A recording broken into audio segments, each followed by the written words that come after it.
Assalamualaikum warahmatullahi wabarakatuh. Anak-anak Bapak kelas 11. Ini Bapak akan menyampaikan materi yang baru, yaitu tentang sistem hukum dan peradilan di Indonesia. Lalu yang kita bahas yaitu sistem hukum di Indonesia, makna dan karakteristik hukum.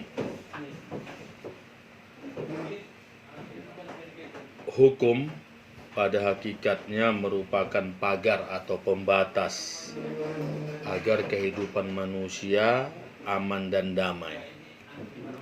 Karena dengan hukum, seseorang itu akan bertindak sesuai dengan hukum dan tidak akan mau melanggar hukum yang sudah berlaku. Kenapa? Sifat hukum itu ada sanksi. Sanksi yang didapatkan dalam pelanggaran hukum.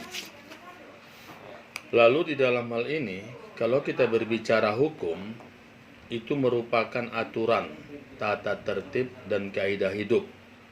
Akan tetapi, sampai saat ini belum ada kesepakatan yang pasti tentang rumusan daripada arti hukum itu. Untuk merumuskan pengertian hukum tidaklah gampang, tidaklah mudah, anak-anak Bapak sekalian. Karena ini mencakup keseluruhan segi bentuk hukum.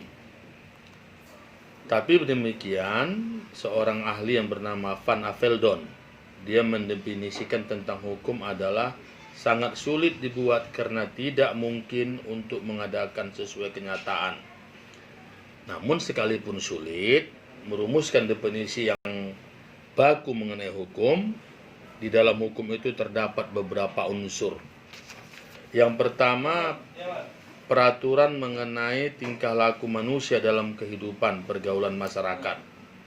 Yang kedua, peraturan itu dibuat dan ditetapkan oleh badan resmi yang wajib. Yang ketiga, peraturan itu bersifat memaksa. Yang keempat, sanksi terdapat pelanggaran peraturan tersebut adalah tegas. Salah, benar. Jadi ini yang kita lihat.